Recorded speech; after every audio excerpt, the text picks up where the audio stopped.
Chicago Bears.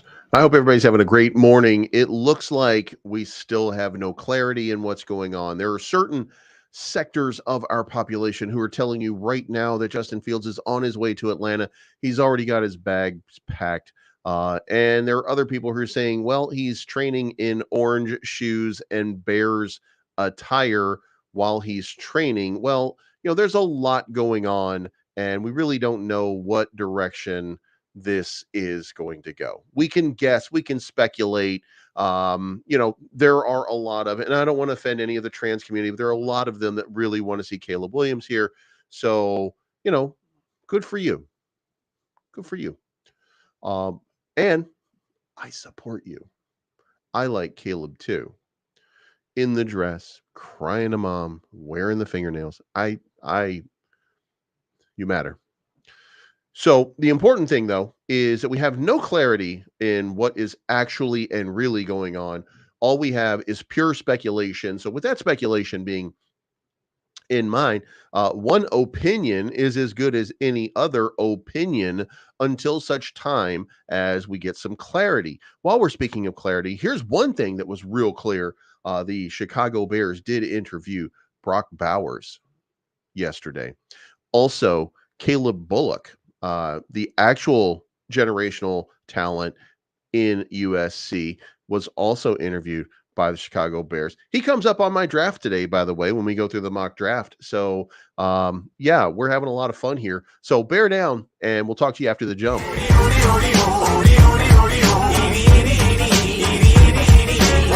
can't wait till Friday.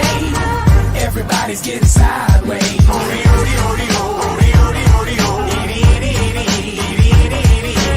Pass the bottle back my way. Everybody's getting sideways. All right, guys. So there's a lot to unpack here today. A lot of really weird circumstances. I do want to state, for the record, that there's a lot of weird stuff going on. Now, chief among all of this is some comments made by Louis Riddick. Louis Riddick is one of those guys who, talking head type. He's got an opinion about everything, and he was asking in my opinion, he was asking a very important question over the last couple of days. Now, before we get into his question, it should be noted that none of us are experts. We're all doing the best we can to try to figure out, exactly what it is that is going on. And then we're trying to purport to you as best we can what we hear. Well, with that in mind, we do have this coming out, and this is Louis Riddick, who says that, according to him, Bears fire their offensive coaching staff to help Justin Fields. Now, this is a hot take. Is this legitimate? I don't know if it's legitimate or not. I mean, his opinion is valid. His opinion is certainly legitimate. But he was on this show yesterday. He was on the Get Up, and he basically said, if the Bears didn't believe in Justin Fields, then why did they eviscerate the entire offensive coaching staff? Now, let me take a step back here for the people who are like, I like Caleb. For the people that do that, and that's just how you do it in my mind, and it's my mind. I'm entitled to think what I want. But for the people who are it's gotta be Caleb. It's gotta be Caleb. If it's not Caleb, then I'm not even gonna be a fan anymore. 19% of you, by the way, in the Chicago fan base. If they wanted to do something brand new, then let's go back. Who was the best coach for a drop back passer? It was actually Luke Getsy. If the problem were completely Justin Fields, and by the way, I don't think that Justin Fields was entirely or just proportionately. There was problems to go around. There are two people in that dynamic between the offensive coordinator and the coach, and there's two people that are involved, and I think they're both to blame. But here's the thing: Luke Getsy had a 112 rating in the first quarter and gave Justin Fields a 91 in the second quarter. If you're telling me that you don't think that that's good enough to coach your offense, well, then that's kind of stupid. Now, we saw the product on the field. We saw what Luke Getsy was doing at the end of games. Are you telling me that Caleb Williams is an inadequate drop back passer? Are you telling me that Caleb Williams is not the generational talent that you think? Because if that's the case, why would you change coaches? Why wouldn't you just stick with the guy who you know is a good drop back coach who coached Aaron Rodgers, by the way? Why wouldn't you go with him as your offensive coordinator? You see, there is some logic to what Louis Riddick is saying. Now, is it great logic? Well, it's a stretch. I mean, first of all, change is always good, and there was a clear disconnect with what this team was doing versus what it wanted to do. So, you broach the question, you look at it, and you really start to ask yourself that question. I mean, really, like, why would you get rid of everybody and clean house if there wasn't a problem in the house and that the problem was the quarterback? So there is some concern here from Caleb fans that he's not going to be my pick, or that maybe he is, and that just is, the feeling out process right now, right? Caleb Williams did acknowledge that he has met with the Chicago Bears, so we do have that as well. So we'll see. We'll see what really happens here. We'll see how this actually plays out. And the other day there was a thing because we can't stop the rumor mill, but the rumor mill had a video of Justin Fields. I want to say it was on Instagram, and it was him jumping around, and somebody said, "You ready to go home?" Well, his home right now is Chicago, and he said that he didn't want to go to Atlanta just a couple days ago. So what did that guy mean when he was saying that? Now, it could be, by the way, that there might be a trade to Atlanta. As a matter of fact, there's a lot of rumors that continue to circulate about a trade to Atlanta. Is that real? I don't know. That's just what people are saying. And since people are saying it, why not talk about it? Now, in other news, as the Bengals change their tune on T. Higgins, could the Bears make a move to get T. Higgins? Now, if T. Higgins becomes a Chicago Bear, does that not change the dynamic of the draft in an appreciable way? They put the franchise tag on T. Higgins last week for $21 million, I want to say, in 2024. But they also made a reference to, I'm not in the business of making other teams better. I'm in the business of making the Cincinnati Bengals better. So trading T. Higgins is not on my mind. That's their problem. They want a receiver. They can go find their own. In my opinion, T is a good piece of the Cincinnati Bengals. So the trade stuff is ridiculous. However, he did say that he is listening to people. The message is, we really like T, and we're a better team with T in terms of our intentions going forward and answering hypotheticals of what could or couldn't come about. I won't get into that, but we feel like we're a better team with him. The reason we franchised him was because we would like to have him. He's not under contract, and it's hard for me to predict all the different scenarios that could happen, but we feel strongly about T. Higgins and his fit with us. Now, of course, Joe Burrow needs that guy, right? It would be better for the team overall. But this does mean that there is now a concerted interest in the possibility and the potential that T. Higgins could be in this market. Now, here's the thing. Does that change the Bears draft in any way? If you can get an athlete like T. Higgins, does it change your need for Marvin Harrison Jr.? Does that give you some options? And look, I don't want to say, to me, this is a no-brainer. You do not trade for T. Higgins. You've got Marvin Harrison Jr. in your sights. He is locked in. Like, you can't, the only way you can screw this up is by saying, I want the guy in the dress. I want the guy with the painted fingernails. I want Caleb. Again, if you want that, that's, I think, how you talk in my head. So, and I'm entitled to my feelings and my opinions, right? So the thing is, T. Higgins sounds like a good option. It really sounds like a good option if you're moving on and you're going to whiff on Marvin Harrison Jr. So Ryan Poles, if you're stupid, go ahead and get him. You know what I mean? That's just my opinion, by the way. I'm not saying that you are, but I Joe Burrow needs an offensive line, so he's not injured Hey, man, they all do. They all do. But I mean, we got a soft NFL now, so it doesn't really matter what you do. Everybody's soft nowadays. So, but anyway, T. Higgins is out there. He's on the market, potentially available. So we'll see, what happens there. But moving on, Bears coach Matt Eberflus is ranked the 25th in the NFL Players Association Workplace Report Card. So that's a little wild, by the way. And this was a survey released by the NFL Players Association that said that he ranked as number 25 of 32 NFL coaches. And after ranking that poorly to the players, what did Ryan Poles say? Let's run it back. So, we should have some questions at least, and we should be able to ask or posit questions about what the decisions are within this franchise and what we're doing here, because that seems to me to be a little bit weird, where the worst the worst guy is getting his job back for the next season. I mean, hey, and by the way, when I say this actually for most of you that have watched me for any length of time. I'm actually a fan of Matt Eberflus. I'm actually on Team Flus. I do think that I wanted him to return because I didn't think that he was the problem. I didn't consider that he would be the problem. I considered that Luke Getsy was obviously a big time problem.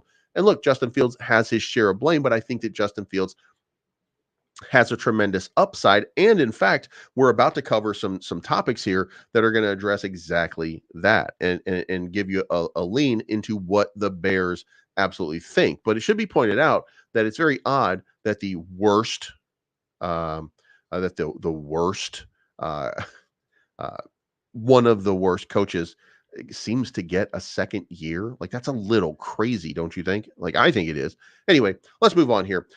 So now the question is, will the Bears trade the number 1 overall pick? Now, we've got some new data. Nothing has changed fundamentally, but I want to say that the Guardian, of all places, did a really good job of kind of wrapping up exactly what I've been saying this whole time, and exactly what I think should be the important piece here. And the question is, if you're Chicago Bears, do you leverage the future, or do you win now? And if you win now, at what cost? Well, I don't think that there's a cost to win now. That's, and my point has been the same the entire time. And, when the Caleb crybabies come in and they start talking about, we want Caleb or something like that, I mean, fine, that's building. And I don't have a problem with Caleb Williams. I think that if the Bears get Caleb Williams, they'd be lucky to have a quarterback of Caleb Williams' potential. But I also think that they're fortunate to have a player of Justin Fields' potential as well. Is it fully realized yet? I don't think so. Is he way better than what we've seen on as a product on the field? I mean, I've watched enough Ohio State football. I'm a huge college football fan. I've watched enough college football to know that the product that we've seen being coached by the Chicago Bears, that's not the guy.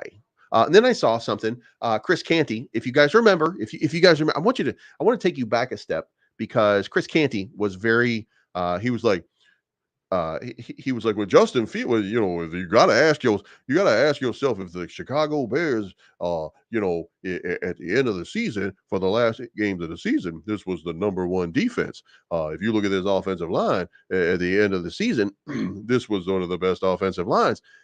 Yeah. And guess what? Justin Fields had a really good run and went 5-3, dummy. So when you're talking about some of these things, they make no sense. Like, it's very difficult sometimes when you're in this space of hot takes. And look, for you guys, I'm doing hot takes sometimes. They're not fully thought out. I'm just like, I see this and I'm like, let's talk about it. You know what I mean? Because it generates clicks, it generates reviews, it generates people paying attention. But Chris Canty, it's the stupidest thing I've ever heard once I really had a chance to digest it. And guys, we talked about this yesterday. And he was basically saying, well, the Bears had a strong defense at the end of last season. Number 1 scoring defense, as a matter of fact. As a matter of fact, they had the number 1 rushing defense, and they had the number 1 rushing offense. and all of those things. And what happened? Well, the Bears went 5-3, dummy. So what you're telling me is it was working. And what you're saying is we need change because it was working. So the more I look at some of these dumb comments that come out of these dumbass NFL players, the more I realize, oh shit, that's why they left school early to play in the NFL. Because, you know. So anyway, I'm on my rant here. Chris Canty just really had a dumb take on it. And at first, by the way, I was fooled. I was fooled because I was like, I mean, I guess that makes a little bit of sense. I guess that's kind of logical. And then I thought about it using my brain instead of my, oh, yeah, what he said on the internet is right. And I thought, that's the dumbest thing I've ever heard. Like, that's really stupid. And then I was mad at myself for falling for something so stupid. Oh, Jesus Christ, was the election stolen or not? You know what I mean? Just wild shit. Anyway, so the question now, the real question here is, will the Bears trade the number one pick? And the Guardian, to their credit, came up with a really good kind of strategy here to kind of break it down. And I'm going to share that with you. And it's this right here. It's basically pretty simple. Will the Bears trade the number one overall pick? What the Bears do with the draft pick is the hinge point of the offseason. They have three options. They can take Caleb Williams, the top quarterback in the class, and trade Justin Fields. They can trade the pick and stick with Fields, or they can draft Williams and keep Fields. From a team building perspective, the third option makes sense. It gives the Bears two throws at the franchise quarterback dartboard, or at least for Williams to work in the background until he's ready to supplant Field as the starter. But once you include feelings, contracts, and agent, it gets tricky. If Chicago selects Williams, they will be operating on a new timeline and will look to extract maximum value from Fields in a down year for available quarterbacks. If they punt on Williams in favor of a treasure trove of picks, they'll be rooted firmly in the win now mode with a Fields extension looming. And that's the question. Can the Bears win now? And also, I have to say this. I still think the Bears can win with Caleb Williams. I think no matter who the quarterback is, this is a playoff contender. This is a playoff team next year. So I don't want to get twisted up with this narrative that the Bears cannot win with Caleb Williams. The Bears can absolutely win with Caleb Williams. Matter of fact, they can win if they pull in Tyson Bagent starts the season. They're still going to be a winning team. They're still going to, by the way, hit the like button on your way in. I appreciate you guys coming in here so much. You have no idea how much it means to me that you guys take the time out of your day to come in and check me out. But there's two options here, take Caleb or stick with Justin. And they did a really good job of trying to figure out, like, what is it, what is it going to look like, right?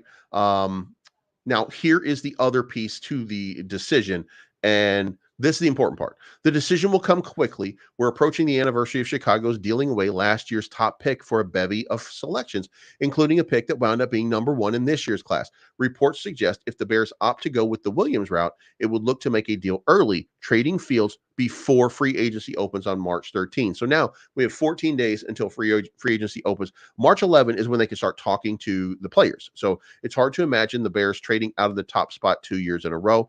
There have been subtle signs of progress from Fields, but not enough to pass on Williams. That's an opinion of somebody, and that's a fair opinion, by the way. If you like Justin Fields like I like Justin Fields, then you should at least acknowledge there are problems. That 53.4 quarterback rating in the fourth quarter, that's not smoke and mirrors, and that's not all Luke Getsy. That's Justin Fields fading in crunch time. Now, you can say that some of the reasons were some of the schemes that were done and some of the way that they were playing in the fourth quarter, because they were playing they weren't playing to win, they were playing not to lose. Then they were forced into situations they were uncomfortable with, and that would be a fair assessment. But here's the other thing. Where's the upside to Justin Fields if that's the case? You have to be honest and ask the questions, and you have to be willing to accept that, maybe Justin just has a little bit of a problem. Now, here's the other part. When I go back and I look at old tape of Justin Fields, again, I'm a big time college football fan. I don't see the problems in Justin Fields in college that I see in the pros. Could that be that all of these guys have tried to coach him out of what he's good at, or they think that they know better than him? I mean, it's possible. But here's the other part. I think Shane Waldron as a coach is a guy who can make the big deal. He can do this. Like he can change the dynamic of the way Justin Fields immediately plays the game, because I think he's going to be more, look, I think Luke Getsy made Justin Fields or attempted to make him just a pure drop back passer. And that wasn't working. That wasn't what Justin was comfortable with. Doesn't mean that he will be comfortable with it next year. I mean, maybe, he might be. But here's the thing: Shane Waldron is the kind of guy who wants to win. He wants to win right now, and he will build a quarterback based on how he thinks that quarterback has their mental assets in place or their physical tools in place. That's the difference between him and Luke Getsy. Shane Waldron will work with what he has. Luke Getsy tries to take what he has and turn it into something that it's not.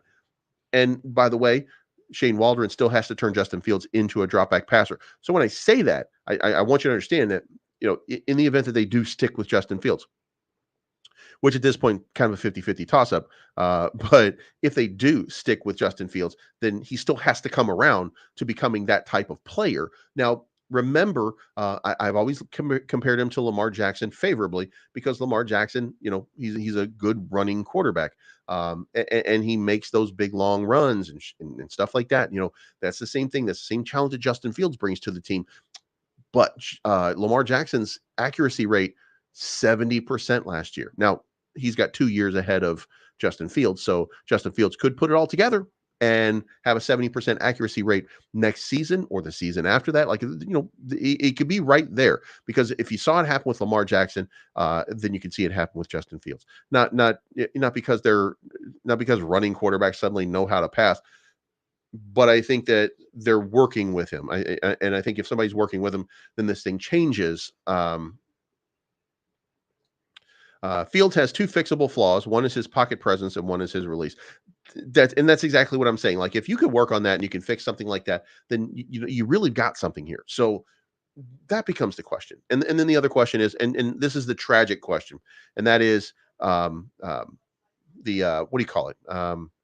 The money aspect, I guess, is the best way to say it. So the money aspect, that becomes the next important thing. So then the question really comes down to, is it worth holding on to Justin Fields? And, what do you do to the community? And, I saw somebody out here, I think it was Dingleberry Dimwit or, whatever Chicago beat writer was like, no fans, you don't get to choose the next Chicago quarterback. Yeah, why don't you shut your ass? Because nobody was talking to you. You're just giving your opinion. You're not giving me a fact. You're not giving me an analysis. So why don't you check that shit at the door and shut the fuck up? You know what I mean? Like, just don't do that. And by the way, if that channel who does that wants me to come on their podcast and talk about this or something like that, I didn't mean anything. I didn't mean any of what I said there. You know what I mean? Fucking asshole. So anyway, but let's get into the scouting combine, because here's the important part. What we need to know about the scouting combine is, like, what are we looking for? Because today's the day. This is when we're going to start seeing the times. This is when we're going to start seeing how well these guys perform. So what are we looking at from 40-yard dash? What are we looking at from bench press, vertical, shit like that? What are we looking for? Okay. So the 40-yard dash, John Ross, by the way, in 2017, set the record with a 4.22 time. Okay. He was the fastest of all time. And this is what it looks like. This is what the rankings look like. So the fastest guy of all time was a 4.22. So that's the number that you're looking for.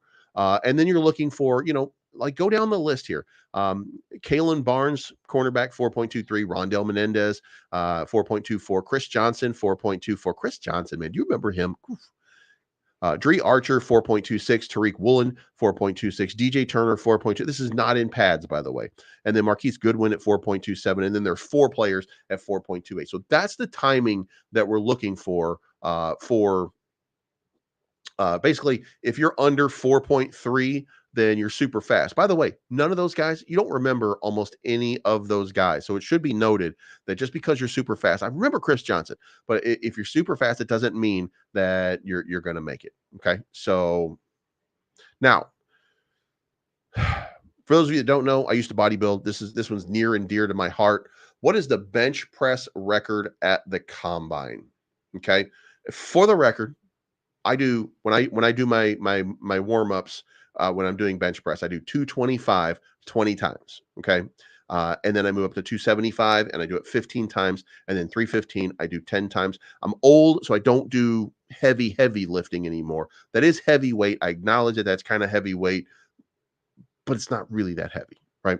But here is the records right here. These are the numbers of bench presses, and what the goal is here.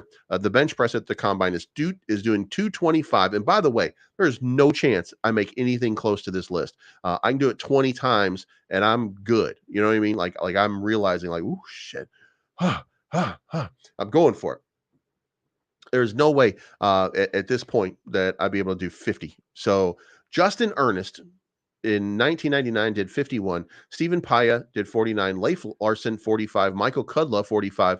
Mitch Petrus 45. Broderick Bunkley 44. Jeff Owens 44. Dontari Poe and Elaine Moody did 44. Justin Ernst has held the title of strongest player in combined history for 25 years. So he never went on. Here we go. He never went on to play an NFL game. Okay. So that's, you know what I'm talking about? Like that, it doesn't mean anything. These stats here, we get absorbed in these stats, but they don't mean anything. So look for, you know, if a guy's in the 35 rep range, anywhere from 25 to 40 reps, they're super strong, first of all. But if they're anywhere in that range right there, then they can push other people around. That's the point to it. And then the vertical jump, the vertical jump is 46. Okay. So what we're looking is 46 inches is the big one. And that's Gerald Sensabaugh, 46, Cameron Wake, 45.5, Chris Chambers, Chris McKenzie, Donald Washington, and Chris Conley at 45, Byron Jones, 44.5, with Donovan Peoples-Jones, 44.5. And then at 44, we have AJ Jefferson, Obi Milanafu, Justin Thornhill, and Jatarvius Martin. So we do have some people. And then we have the broad jump, which is Byron Jones, 12 feet. So those are the numbers that we're looking for. We got Chris Conley down here, Miles Boykin, people, names that we're familiar with, Emmanuel Hall, Donovan People-Jones. So there are some people here, but we're looking around 11 and a half feet. It's going to be a pretty decent one. So those are the stats. The 3-cone record is Jordan Thomas at 6.28, Ced Curry at 6.34, Jeremy Mile 6.42, Buster Screen at 6.44, Scott Long 6.45, and David Long at 6.45. So Buster Screen, by the way, look at that. So and I mean, we barely remember him. You know what I mean? Like we barely remember him in the backfield. So what's the 20-yard shuttle record? And we're going to move on from this because that's too many different variables there. Look, we're looking for 40 something in the we're looking for 40 something in the 4.3, 4.35. That's what we're looking for from like a Marvin Harrison Jr. If we get a 4.34 from Brock Bowers, buy the farm and take that sumbitch. You know what I mean? And then for the bench press, we're looking at 25 to 40. That's going to be great, and that's going to be somebody who can move people around. So that's what we're looking for out of the scouting combine. And by the way, I told you guys yesterday that they were told these guys the Bears were told by the state legislature to team up with the White Sox and come up with a single proposal for financing for a stadium. I can't wait to see what that looks like, by the way, if they think that's going to happen. And we're going to get into the draft now. And we're going to talk about, what's going to happen in the draft. And I'm going to take you for the first of the goddamn, I don't believe he said that, hot takes. Okay. And look, if you don't have the first overall draft pick, there's plenty of reason to think that maybe so. But Dan Orlovsky of the Ding Dong Orlovsky family says that the Bears should draft LSU quarterback Jayden Daniels with their number 1 pick and pass on USC's Caleb Williams. So that's the hot take that we got from Dan Orlovsky. He says, I honestly believe Jayden Daniels is in the running for the number 1 pick. He's the best passer in the class. So I don't know that is or is not the case. In fact, when we looked at this probably 2 weeks ago, we were looking at the quarterbacks. He did not have a better completion rate, even with the deep ball. So it was not that way. I don't know where he came up with this. He looks better, but I also want to state, for the record, just so everybody is clear, we now have another big name telling us Caleb Williams is not as good as you think he is. And by the way, you don't know if Caleb Williams is good or not. You just know that other people are saying it. And that's the hard part about this. When you watch the product on the field and when you see the product on the field, it sometimes doesn't match the result in the game. This is a team sport at the end of all of this. So, sometimes you just get into that situation where, this guy's just not that, not that good. But let's move on a little bit more. And there's the man right there. Guys, I want to tell you, it's important that we get somebody like this. Brock Bowers. He said he did meet with the Chicago Bears. So if Brock Bowers is a tight end for the Chicago Bears, we're gonna be doing good. And by the way, every time I do a mock draft simulator, he's available. I take him. Not because, by the way, not because I think that he's generational talent or anything like that. I don't. I think he's really good tight end.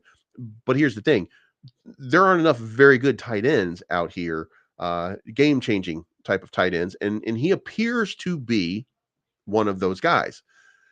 So if that translate into the NFL, and look, every analyst will tell you this is by far the best tight end that they've seen in a long time, then it is so important to have a guy like this. The comparison, of course, is the current comparison is Kelsey and Kittle. And that's the type of guy that we're talking about right here. And imagine having that on Chicago Bears. And look, I love Cole Kmet. I think Cole Kmet has done a fantastic job, but I also understand his limitations. And even though he's a really, really good tight end, he's not Brock Bowers. So, and again, I see the product on the field. I can look at this and I can take a guess. And I want to say that Brock Bowers is probably a bit better than Cole Kmet, but that doesn't mean that Cole Kmet is not a really great guy. As a matter of fact, we were fortunate.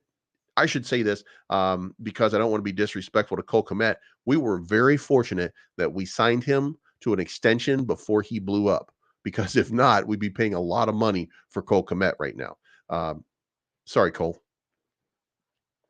But anyway, and also on the next one here is this one right here, and this is an NFL rumor. It's just an NFL rumor that says the Atlanta Falcons are expected to trade for Justin Fields. There is believed to have been initial compensation discussed to make the deal work. Nobody knows anything, by the way. Nobody has any idea, but these are the wild rumors, the rampant speculation that keeps going around. The Atlanta Falcons are the favorites to land Justin Fields. All of the source, nobody has a source. And by the way, if you're a fan, if you're one of these, Justin Fields is going to be saved. His career is going to be saved, et cetera, et cetera. There's no source. I have no idea that people are just making shit up because it's good for engagement. It gets people looking. It gets people paying attention. And then you have Harrison Graham out here. Harrison Graham, I think, is that Pudge that does that show. And I think it's on YouTube. I think I've seen him before. But he says USC safety Kalen Bullock confirms he's met with the Chicago Bears. And guess what? He comes up in my draft today, which we're going to get into right TF now. All right. So here's my draft for the day. And I got two versions of it right here. It's the same draft, but I got two versions so that you can see it better. With the second overall selection, I traded down with the Commanders so that they could take Caleb Williams. And then I took Marvin Harrison Jr. Why? Because I'm smart and I'm a goddamn genius. Then moved down at the number 9 pick with my normal pick at number 9. And I went with Brock Bowers at tight end because damn, dog.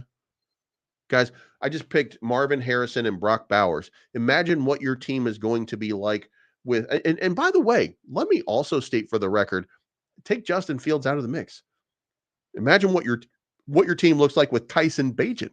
Imagine what your team looks like with any other quarterback that we could have drafted later in the draft. Like I could at 39 or 40, I could have picked up like a Michael Penix or somebody like that. Just imagine anybody would be able to navigate this offense with Marvin Harrison Jr., DJ Moore, Cole Kmet, and Brock Bowers as your go-to guys. And then imagine you still need a slot receiver. Equinemius St. Brown, I believe he's going to be re-signed. I think that he represents a good person to be in your wide receiver group, especially because he gives great interviews. But realistically, you pick up one more guy, one more slot guy, And then, like, what is this? This is like the four-headed monster, the likes of which you've rarely ever seen. Like, who gets to navigate this beast? You know what I'm saying?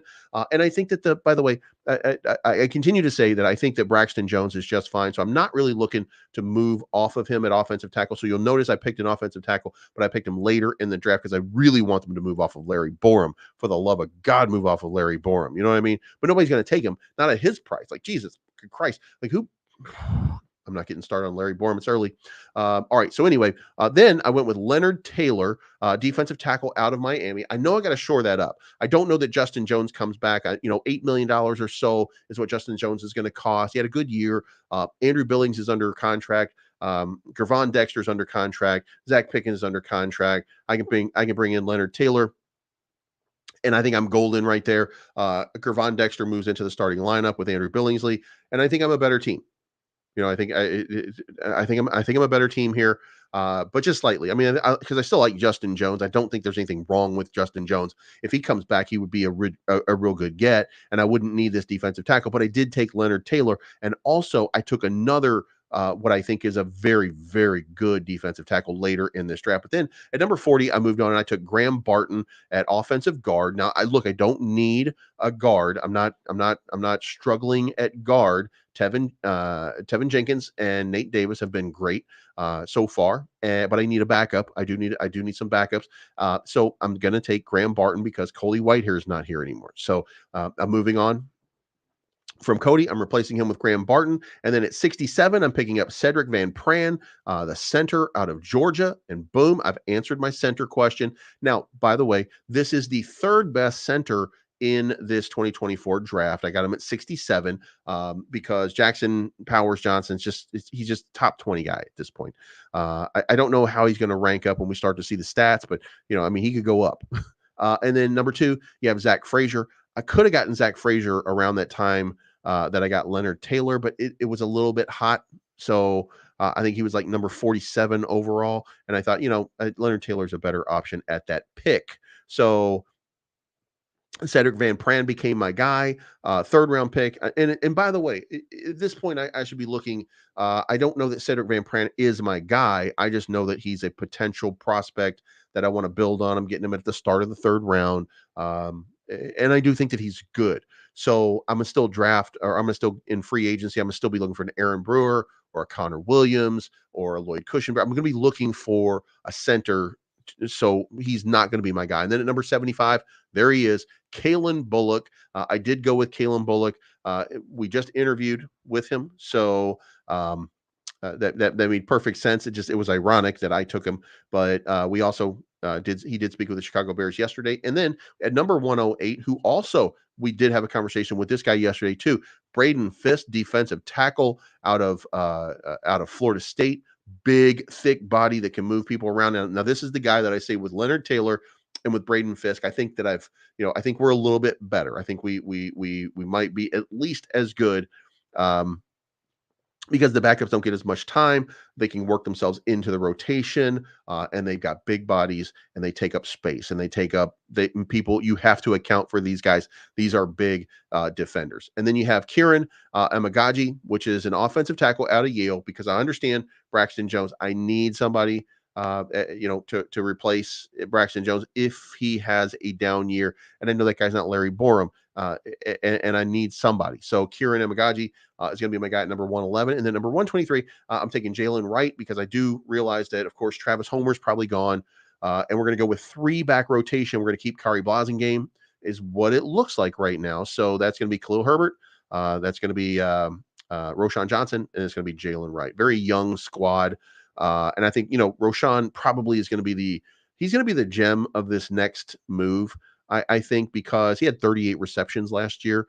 Khalil Herbert can't catch the ball the same way.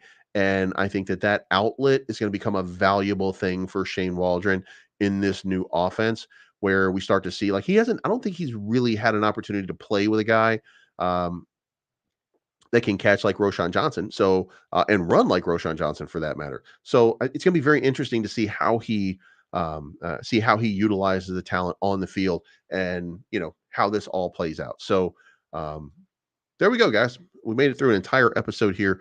So what are we talking about in chat here? Can't answer a simple question with a true or false answer. You are a smart guy. You know the roster was hilarious, but if it goes against your narrative, 100% everything falls on Justin Fields. Oh, is Leonidas here? Oh man, is a lot of fun. A lot of fun to be had here. So look, guys, this is very simple. Today, we're going to get a little bit of an idea of what it looks like to see these players get evaluated. We're going to see, what it looks like to get. Let me pull this up on the screen here for you so that you can see it. As a matter of fact, this is what's going on today. So today is Thursday. We've got defensive backs and linebackers measurements and on-field workout.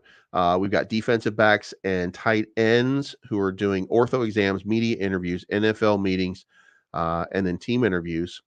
And then we've got running backs, quarterbacks, and wideouts doing general medical, pre-ordered studies, broadcast interviews, and then the offensive line and place kickers and special teams pre-exam, NFL meeting, and team interviews. So the on-field workout today is going to be defensive linemen and linebackers. We're going to get a sense of people like that defensive tackle. We're going to get a sense of, what's Leonard Taylor look like. We're going to get a sense of what's Braden Fisk look like. We're going to see Darius Robinson come out here, and I think he's going to show out. We're going to see Dallas Turner. We're going to see Lawatu Latu. We're going to see Jared Verse. We're going to see the meat and potatoes guys. We're going to see them come out here. We're going to see what they have to offer to teams. We're going to see the on-field workout, and then tomorrow, Friday, we're going to see the bench press. Same thing for everybody else. We'll start to see all of these different pieces that go in, and then Friday, these guys are going to leave Indianapolis, and they're going to be done. So that's where we are, and that's what's going on. So there it is, guys. Thank you so much for tuning in. I appreciate each and every one of you. And it's gonna be, I don't know if it's gonna be funny because I don't know that. Look, I think that Justin Fields gives us the best chance to win, and I think that article from the Guardian kind of illustrates that. Justin Fields is your win now guy, and I feel like this is my opinion. I don't know what Kevin Warren thinks, but Kevin Warren is in charge of everything. If Ryan Poles is still putting together a 500 team again next year, um, why would you keep him? Like you can, and look, he's done a great job, I think, but he's also stuck with Matt Eberflus when he maybe shouldn't have. He's also allowed Matt Eberflus to keep his staff in place when he maybe shouldn't have. There's a lot that and he's not, by the way, a Kevin Warren guy. That's the important thing. I think they're friendly in many ways. I think they've become friends, in fact, but he's not a Kevin Warren guy. So Kevin Warren, why wouldn't you bring in the guy that you want onto your team? So that's the question that I'm gonna posit to you guys. Kevin Warren wants to win because he wants a new stadium. That's his job. So his job is to make sure that everybody understands. And so it doesn't matter how good Ryan Poles does if he doesn't win games, because he's also tasked with hiring coaches and everything that goes along with that. So when do you move on from a guy who does great drafting, but doesn't seem to have the coaches in place? Again, this is based on if they don't win immediately. I mean, if they don't win this year, Matt Eberflus for sure is gone.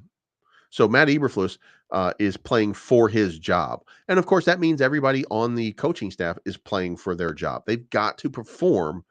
And the best person that gives them the best opportunity, in my opinion, for that is Justin Fields. Gives them the best opportunity to win now. This is a team that went 5-3 at the end of the season. That if they do the same thing again next year, they're going to be 11-5, 11-6, and I think they're a better team, by the way.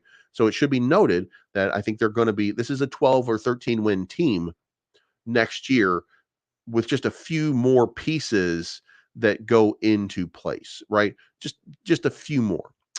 This becomes a 12 or 13 win team, maybe even 14-3. And I know that sounds crazy because it is. It is crazy. But that is the kind of team that Ryan Poles has put together. The question is, does it perform to that level? And that's the coaching staff. And it did not perform to the level that they expected last year. Last year, they ended up 7-10 on a team that should have been 12-5 or 13-4. If you just consider some of the games where they were close enough, where they could have won or should have won, and they didn't. So if you just consider some of those pieces, this was a much better team than the result on the field. Now, if this new staff gets the most out of the team in that context, then this is a 12 or 13 win team. And they win the NFC North, they go to the playoffs, and they get within a hair's breadth of the Super Bowl. The narrative around Justin Fields, of course, would change. Everything would change. This is just a matter of time now on, the what is the makeup of the 2024 Chicago Bears? What does it look like? How does it resonate? We're going to be asking that question until we really start to see. Now, to summarize here, we got 2 weeks until we know what's going on with Justin Fields. They he wants to they want to do right by him if they're going to make a trade. So we'll know within 2 weeks or so. We should have some clarity. Uh, we'll know because free agency will open and we'll start seeing who is coming aboard. And then we can start to alter the way that we draft. That's the important part. Like right now, we're looking for Marvin Harrison Jr. For me, that's the guy. But beyond that, I'm looking for Brock Bowers. But what if we bring in Noah Fant? Well, then, maybe you can take a pass on Brock Bowers. And now you start looking at an edge rusher like a Dallas Turner or a Latu Latu or a Jared Verse.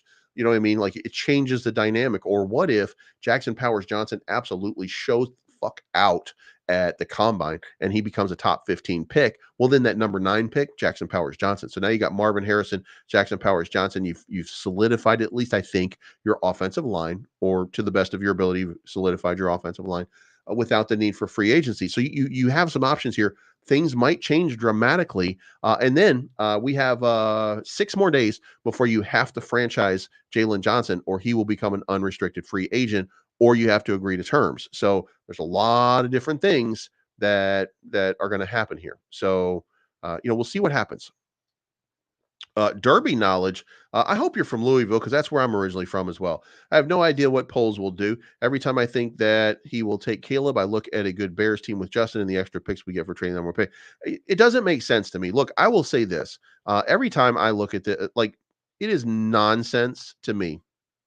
It is nonsense to me to look at any draft and see Caleb Williams making you have a great draft. The fact that you can get so much more out of trading down for a guy who's not that. I mean, look, here's what I should say.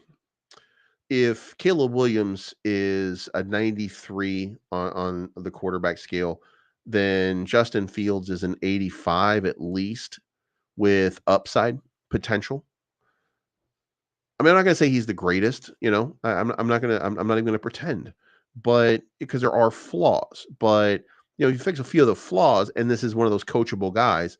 If you fix Justin Fields, or the pieces of Justin Fields that really need a little bit of different tough love or whatever, if you fix a few pieces of Justin Fields, you give him the ability to make a little bit quicker selections, you make his job a little bit easier, you allow him to grow, then this team becomes phenomenally better. So I'm not sold on I'm not sold on Caleb Williams. I think there's no chance that Caleb Williams is the guy that some people think that he is. I think it's more likely that he's a good quarterback. I don't want to say that he's not, but it's more likely to say that he's a good quarterback. But I think Justin Fields, there's no upgrade there. There's not an upgrade. So, we'll see how it plays out. But anyway, thank you for tuning in, guys. I appreciate each and every one of you. If you would, on the way out, make sure you hit the like button if you haven't already. Helps me out, trends me in the algorithm, and that's I think that's a wrap on the show, guys. I appreciate the fact you take the time to come in here and either hear me out or just go fight with Leonidas. Thank you, Leonidas, for the fight. And we'll talk to you again soon.